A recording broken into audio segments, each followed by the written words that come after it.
If you're thinking about getting this ice maker, I went ahead and tested how long it actually takes to make ice, how loud it is, and a lot more. So stick around to see if it's the right ice maker for you. So I set up this stopwatch right next to it so we can track in real time how quick it is at making that ice. So I did fill it up with water already down there. You can see it sitting just below that max fill line if you look close. Here's the basket that the ice is going to go into. And I'm going to go ahead and turn it on, click that on button, and I'll make sure it's selected with the large ice real quick. So go ahead and track this for you, kind of let you know how it sounds as well as it's going through that process. And I got to click that start button so we can see exactly how long it takes to make these large ice cubes. And about 30 seconds in, you can kind of hear it getting as loud as it's normally going to get. I've made ice a couple times with this thing. This is as loud as it gets, which is not bad at all. So I'll see you at the end when it does start filling this thing up with ice.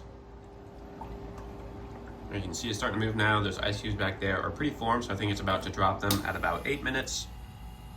So you can hear them dropping down now. Pretty good size of those.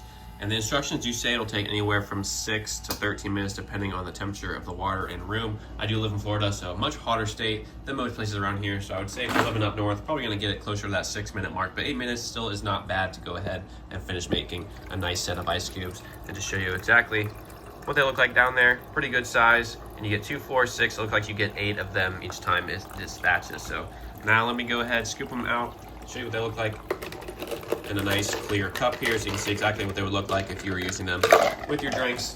So pretty nice size, I would say for sure. Definitely on the larger side, and as I said, these are gonna be the large ice cubes. It would look great with a nice cup of lemonade. So now we'll show you a couple more features of this thing real quick as well. Just wanna give you a detailed overview of this ice machine maker real quick. This obviously is going to be the gray color option. It does come in a couple other color options as well, so keep that in mind. In terms of size, it says it's about 10.39 inches in total width. Across the front, it's about 8.5 inches, and the height is going to be 11.2 inches. So I just want to go ahead and double check that real quick to make sure, because some of you did ask about the size. So if you're looking on the front side here, you can see it is about, I would say 10.5 inches. The product listing says 10.39, so I would say pretty accurate in terms of the width of it. We'll look at the front real quick here. It says it's supposed to be about 8.66 inches. So if I go ahead and measure on the front side here, I would say it is a little less than 8 inches across, which is probably good. You don't want it to be too big. You'd rather have it be a little bit smaller than bigger. And then in terms of the total height, it says 11.22. So let me turn that thing to the side real quick and we will measure it at its highest peak. And I would say it's about 11 inches. So I would say pretty accurate in terms of the size that it says, which is nice. So it's not going to be super bulky compared to what you're expecting.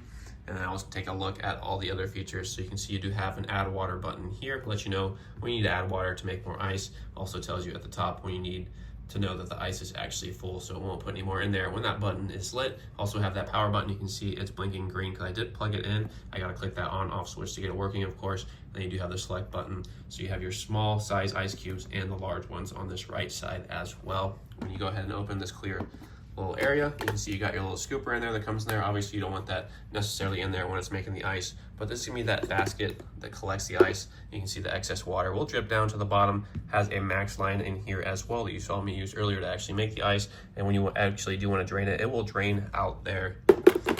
So that's gonna be where the ice is made. It's gonna be back there in that corner, as you can see. And as I said, it does come in 2 different sizes. You can go ahead and manually adjust. So let me just show you the bottom real quick.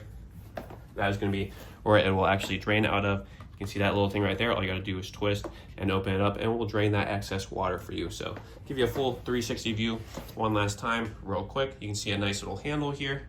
Easy to go ahead and pick that up, carry it around with you. Something cool about the handle, it is removable. So if you go ahead and line it up a certain way, you can go ahead and pull it out on both sides just like that. And then very easy to go ahead and put it back in and it's able to hold it once more. So if you're looking for a nice countertop ice maker like this one, definitely recommend checking it out.